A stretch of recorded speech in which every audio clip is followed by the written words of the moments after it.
सत साहेब भगत जी ए, मैं सोच रहा था कि जो हमको मतलब जो फोटो जो मिला है जो नाम दीक्षा जो सेंटर से है जिसमें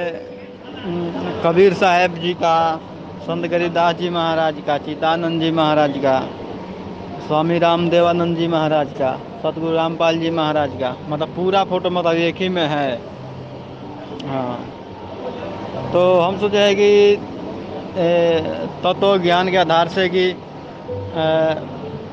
संत गरीबदास जी महाराज और सत रामपाल जी महाराज और कबीर साहब जी महाराज, वो सब तो एक ही है। वो संत रामपाल जी महाराज कबीर साहब है, गरीबदास जी महाराज है, और एक ही चेहरा देखने से संत रामपाल जी महाराज से ही इसी मतलब रूप में अपना मोक्ष होगा। तो क्यों ना हमें सारे फ़ोटो को हटा करके एक ही फ़ोटो रखें, तो क्या ये सही होगा? और आप अगर बताएंगे तो मैं एक ही फ़ोटो खाली गुरु जी का रखूँगा। हाँ, सब कुछ जब वही है तो सत साहेब भगत जी इस समस्या का समाधान कीजिएगा। बंदी छोड़ सतगुरु रामपाल जी महाराज जी की जय हो। सत साहेब भगत जी,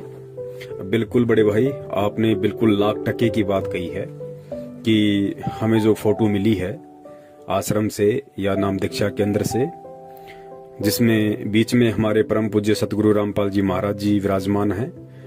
और ऊपर नीचे दाएं बाएं कबीर साहिब जी की फोटो है, गरीबदास जी महाराज जी की फोटो है, पंडित चिदानंद जी महाराज जी की फोटो है और हमारे दादा गुरुदेव स्वामी रामदेवानंद जी महाराज जी की फोटो है। देखिए भगत जी, जब तक किसी भी आत्मा को इस भक्ति मार्ग का सही तरीके से ज्ञान नहीं होता है, तब तक वो आत्मा कुछ भी करती रहे, परमात्मा उसको क्षमा करते हैं और उसकी भूल को परमात्मा नजरअंदाज करते हैं। और जैसे जैसे वो आत्मा इस भक्ति मार्ग में आगे बढ़ती जाएगी, जैसे जैसे वो सतगुरु रामपाल जी महाराज जी के द्वारा जो अनमोल तत्व ज्ञान प्रदान किया गया है उसको आधार बनाएगी, उनके अनमोल वचनों को, सत्संगों को ध्यान से सुनकर फिर उन पे चिंतन मनन और मंथन करना शुरू करेगी, तो उस आत्मा को मालूम पड़ जाएगा कि परमेश्वर ही, स्वयं परमेश्वर कबीर साहिब जी ही भिन्न भिन्न रूप और स्वरूपों में, कभी संत रूप में, कभी सतगुरु रूप में, कभी किसी भगत रूप में परमात्मा यहाँ पे सारा खेल खेलते हैं। परमेश्वर के अलावा सृष्टि की जानकारी, ये अनमोल मंत्र, ये मूल ज्ञान ना कोई दे सकता था, ना कोई दे सकता है, ना कोई देने वाला। और गुरुदेव ने बताया कि जब कोई भी आत्मा इस भक्ति मार्ग से जुड़ती है, चूंकि ये दुनिया से डिफरेंट मार्ग है, इस मार्ग में भक्ति की जो विधि है, साधना है, नियम है, वो दुनिया में जो लोक वेद के आधार से प्रचलित भक्ति साधना है उससे बिल्कुल विपरीत है। तो जगत और भगत का परमात्मा ने 36 का आंकड़ा भी बताया है। और गुरुदेव ने बताया कि जब कोई भी पुण्य आत्मा कम से कम 3 से 4 वर्ष इस भक्ति मार्ग को दे देती है, यानी सतगुरु देव जी से नाम दीक्षा लेके 3 से 4 वर्ष तक यदि वो लगन के साथ भक्ति करती है, तो धीरे धीरे फिर उस पुण्यात्मा का ज्ञान योग परमात्मा खोलना शुरू कर देते हैं। उसको बहुत सारी चीजें और सतगुरु देव जी के सत्संगों के कोड वर्ड, संकेत उसको समझ में आने लग जाते हैं। तो इस आधार से भगत जी, आपने जो कहा वो बिल्कुल सत्य है, क्योंकि अब आपकी आत्मा स्वीकार नहीं कर रही है कि मैं मेरे घर में मेरे परम पूज्य सतगुरु रामपाल जी महाराज जी के अलावा किसी अन्य महापुरुष की फोटो रखूं। क्योंकि अन्य जो महापुरुष हैं जिनको हम समझते हैं, जैसे हम कबीर साहिब जी हैं, गरीबदास जी महाराज जी हैं, तो ये महापुरुष कौन थे? ये महापुरुष स्वयं कबीर साहिब जी के ही अन्य रूप थे। और आज वही कबीर परमेश्वर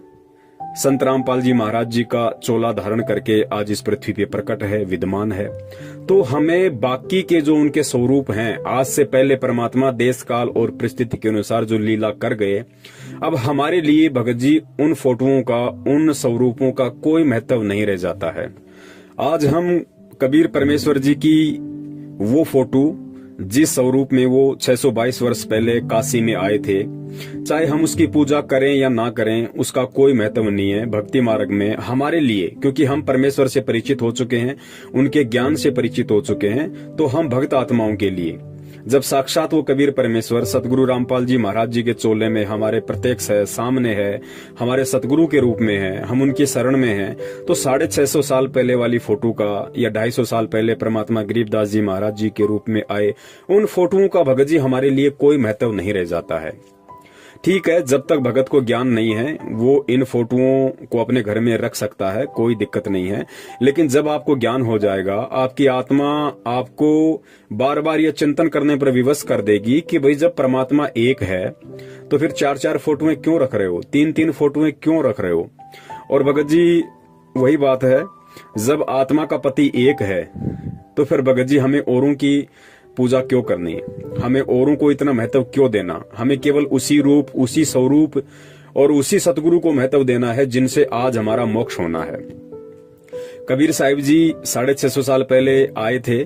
650 साल पहले उनके रूप का, उनकी फोटो का महत्व था, क्योंकि उस समय यदि हम चाहते तो ज्ञान को आधार बना के, परमात्मा को पहचान के हम इस काल लोक से मुक्त हो सकते थे, लेकिन ऐसा हम नहीं कर पाए। तो आज उस फोटो का हमारे लिए कोई महत्व नहीं है। आज कबीर साहिब जी की वो फोटो या फिर गरीबदास जी महाराज जी की फोटो या फिर हमारे दादा गुरुदेव जी की फोटो या पंडित चिदानंद जी महाराज जी की फोटो आज भगत जी ना ही तो हमें लाइव सत्संग सुना सकती है, ना हमारे को वो फोटोएं दर्शन दे सकती हैं, ना हमारे को वो फोटोएं आशीर्वाद दे सकती हैं, ना हमें वो अनमोल तत्व ज्ञान से परिचित करवा सकती है, ना वो फोटोएं हमारी प्रार्थना सुन सकती हैं और ना ही वो फोटो हमारी किसी भी शंका का निवारण कर सकती हैं। आज कौन है जो हमें सत्संग सुना सकते हैं, हमें आशीर्वाद दे सकते हैं, हमारे दुखों का निवारण कर सकते हैं, हमारी प्रार्थनाएं सुन सकते हैं, हमें आशीर्वाद दे सकते हैं, जिनको हम दंडवत प्रणाम करके हम जो है वो लाभ प्राप्त कर सकते हैं भक्ति मार्ग का, तो वो केवल हमारे वक्त गुरु हैं, वक्त गुरु सतगुरु रामपाल जी महाराज जी। तो हमें केवल अपने घर में, क्योंकि दास तो अपनी बता रहा है, दास अपने घर में पूजा के स्थान पे सिर्फ और सिर्फ अपने परम पूज्य सतगुरु रामपाल जी महाराज जी का ही स्वरूप रखता है। दास कबीर जी का जो 650 साल पहले वाला जो स्वरूप है, दाढ़ी मूछ वाला, दास उसको नहीं रखता है, क्योंकि भगत जी जब आत्मा का पति एक है तो हमें 2-2 स्वरूप हमें क्यों रखने। और जब हम 2 स्वरूपों को देखेंगे तो भगत जी हमारे भाव भी 2 हो जाएंगे। यानी जब तक हम कबीर साहिब जी और सतगुरु रामपाल जी महाराज जी की फोटो को अपने घर में रखते हैं, अपने दरबार में रखते हैं, तो सदा हमारे लिए 2 परमात्मा रहेंगे, हमारे भाव दोनों फोटो में रहेंगे। तो परमात्मा तो एक ही होता है, 2 तो हो नहीं सकता। और फिर सतगुरु रामपाल जी महाराज जी स्वयं कहते हैं कि भाई गुरु गोविंद 2 नहीं भाई। गुरु यानी वर्तमान में जो तुम्हारा गुरु है, और गोविंद, गोविंद यानी वही परमात्मा जो आज तुम्हारे गुरु के रूप में है। तो परमेश्वर कहते हैं गुरु गोविंद 2 नहीं भाई, और 2 समझे वो 2 जग जाई। जो 2 समझेगा, गुरु को और परमात्मा को अलग अलग दृष्टि से देखेगा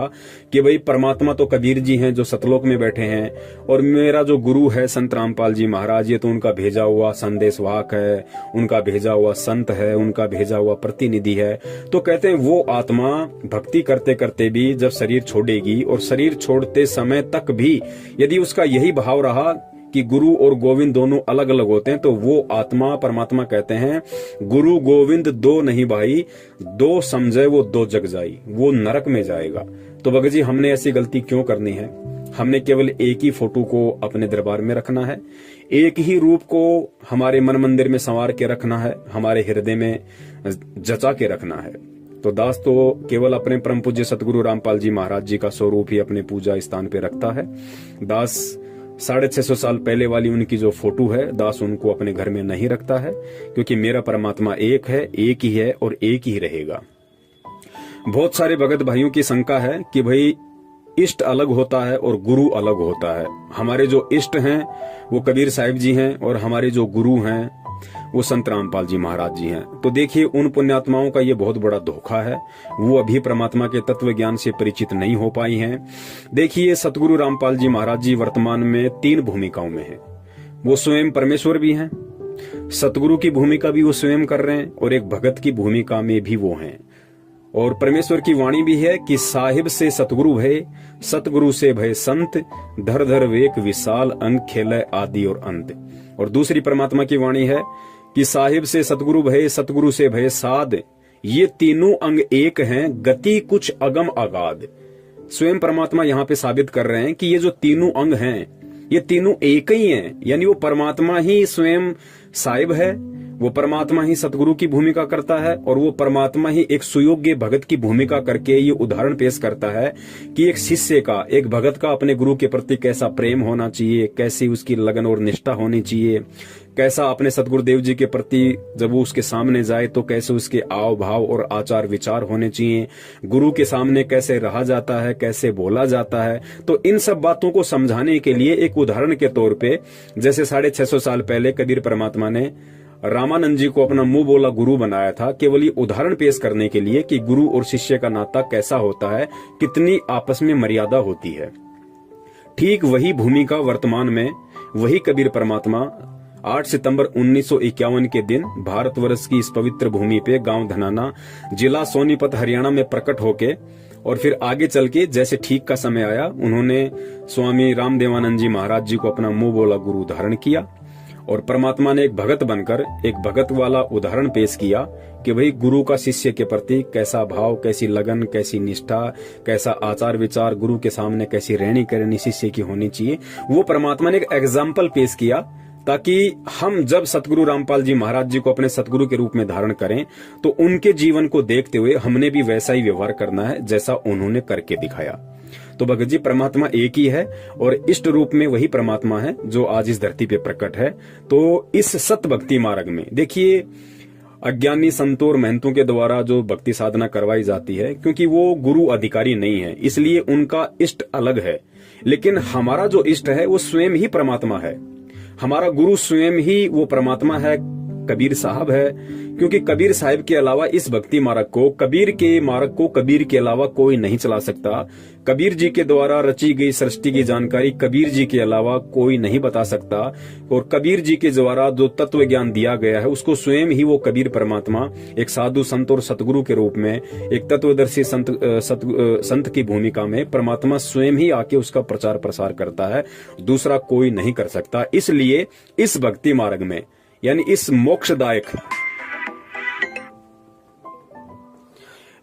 मोक्षदायक सत भक्ति मार्ग में, कबीर जी के सत भक्ति मार्ग में कबीर जी ही हमारे इष्ट हैं, कबीर जी ही हमारे गुरु हैं, कबीर जी ही हमारे सतगुरु हैं और वे कबीर जी आज स्वयं इस पृथ्वी पे सतगुरु रामपाल जी महाराज जी के स्वरूप में प्रकट हैं। तो हमने केवल उन्हीं का स्मरण, ध्यान, चिंतन, मनन और उन्हीं की हमने पूजा करनी है, इष्ट रूप में, गुरु रूप में, सतगुरु रूप में। तो भगत जी हमने अपने दिलो दिमाग में, मन मंदिर में और हमारे हृदय में केवल सतगुरु रामपाल जी महाराज जी की ही फोटो रखनी है,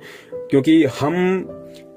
दो भाव में नहीं चल सकते, हम दो नाव में सवारी नहीं कर सकते। अगर हम घर पे दो फोटो देखेंगे तो हमारे भाव भी दो होंगे और जब तक हमारे दो भाव होंगे तो समझिए कि हम अभी इस भक्ति की उस गहराई में नहीं पहुंच पाए हैं। हम इस भक्ति की वो उपलब्धि जो सतगुरु हमें प्राप्त करवाना चाहता है, हम उसको अभी प्राप्त करने के लायक नहीं हुए हैं। तो हम परमात्मा को दुखी ना करें, हम किसी भी रूप में हम परमात्मा को दुखी ना करें भगत जी। क्योंकि एक औरत, आप सांसारिक उदाहरण ले लीजिए, एक औरत जिसकी शादी हो चुकी है और वही औरत यदि किसी दूसरे से शादी कर लेती है, किसी कारण से पहले वाले पति को छोड़ देती है और दूसरे पति से शादी कर लेती है और शादी करने के बाद यदि फिर भी वो पहले वाले में भाव रखती है, या हो सकता है पहले वाला पति उसका मर गया हो किसी कारण से और पहले वाले पति की फोटो को देख देख के रोती है, उसको अपने पर्स में रखती है, अपने अलमारी में रखती है और शादी भी उसने दूसरी कर ली, तो दूसरे वाला पति उससे कितना प्रसन्न होगा। उस पति को पता है कि ये पहले वाले को भुला नहीं पाई है तो ये अभी मेरे लायक नहीं है, अभी इसका भाव, अभी इसका प्रेम मेरे में उतना नहीं है, अभी भी इसका भाव और प्रेम उस फोटो में, उस पहले वाले पति में ही ज्यादा अटका हुआ है। तो वर्तमान का जो पति है वो उससे उतना प्रेम नहीं कर पाएगा, उसे उतना मान सम्मान नहीं दे पाएगा। तो भगत जी हमने ये गलतियां नहीं करनी है। हमारा परम पिता परमेश्वर अजरो अमर है, वो जब चाहे और जिस रूप में चाहे पृथ्वी पे प्रकट हो सकता है, आ सकता है और आया हुआ है। तो हमने केवल हर जगह केवल एक ही परमात्मा देखना है और वर्तमान में इस धरती पे जो असली कबीर है वो स्वयं सतगुरु रामपाल जी महाराज जी के रूप में प्रकट है, विद्यमान है और हमने उन्हीं का पूजा पाठ, ध्यान, मनन, चिंतन मनन करना है। अन्य हमने किसी भी उनके स्वरूप को पूजा के भाव से नहीं देखना है। हमने उनके किसी भी रूप को वो महत्व नहीं देना जो महत्व आज हमने साक्षात उनको देना है। और भगत जी चक्कर क्या है, परमात्मा सतगुरु रामपाल जी महाराज जी की ये मजबूरी समझ लीजिए या ये जरूरी समझ लीजिए, क्योंकि उन्होंने कबीर जी को परमात्मा साबित करने के लिए उनकी फोटो का सहारा लेना पड़ा। हालांकि वो स्वयं कबीर हैं, लेकिन दुनिया को समझाने के लिए यदि वो स्वयं कहें कि भाई मैं ही कबीर हूं, मैं ही भगवान हूं, तो कोई नहीं मानेगा उनकी बात। इसलिए शुरुआत में उन्होंने कबीर जी को शास्त्रों से, वेदों से परमात्मा सिद्ध करने के लिए उस फोटो का सहारा लेना पड़ा, उस नाम का सहारा लेना पड़ा। और जिन पुण्यात्माओं को फिर आगे चल के जो उनके शरण में आ गए, फिर उनको आगे चल के सत्संग सुनने के चलते उनको ये मालूम पड़ गया कि भाई वो कबीर है कौन जिसके विषय में सतगुरु रामपाल जी महाराज जी इतना प्रचार प्रसार कर रहे हैं, उनके महिमा का गुणगान कर रहे हैं, वो कबीर है कौन। तो फिर उस आत्मा को भगत जी मालूम पड़ जाएगा कि जिस परमात्मा के विषय में आज तक कोई नहीं जान पाया, तो उस परमात्मा की जानकारी कौन दे सकता है यहाँ पे आके। उस परमात्मा की सृष्टि की, उस परमात्मा के सतलोक की जानकारी कौन दे सकता है। और जब मालूम पड़ेगा उस भगत आत्मा को कि कबीर की जानकारी तो स्वयं कबीर ही दे सकता है, क्योंकि गुरुदेव ने अनेकों बार कह दिया कि अपनी महिमा का वर्णन उस परमात्मा को स्वयं ही करना पड़ता है, क्योंकि यहाँ का कोई भी प्राणी, 21 ब्रह्मांड का कोई भी प्राणी उस परमात्मा के विषय में नहीं जानता है, उस परमात्मा से परिचित नहीं है। इसलिए उस कबीर परमात्मा ने स्वयं ही यहाँ पे एक संत रूप धारण करके, एक सतगुरु रूप धारण करके अपनी जानकारी स्वयं ही देनी पड़ती है। तो सतगुरु रामपाल जी महाराज जी स्वयं कबीर परमात्मा है और वे स्वयं ही सन 1994 से अपनी जानकारी दे रहे हैं। अनजान व्यक्ति गुरु और परमात्मा को अलग अलग देख सकता है। सतगुरु रामपाल जी महाराज जी और कबीर परमेश्वर जी को दो रूपों में देख सकता है, लेकिन जो उनके अनमोल तत्व ज्ञान से, मूल ज्ञान से परिचित हो चुके हैं, वो भगत अच्छे से जान जाएंगे, पहचान जाएंगे कि गुरु और परमात्मा अलग नहीं है। और फिर भी यदि गुरु और परमात्मा को कोई दो अलग अलग रूपों में देखता है, तो परमेश्वर की स्वयं की वाणी है कि वो नरक में जाएगा, वो दोजक में जाएगा। बंदी छोड़ सतगुरु रामपाल जी महाराज की जय हो। सत साहिब।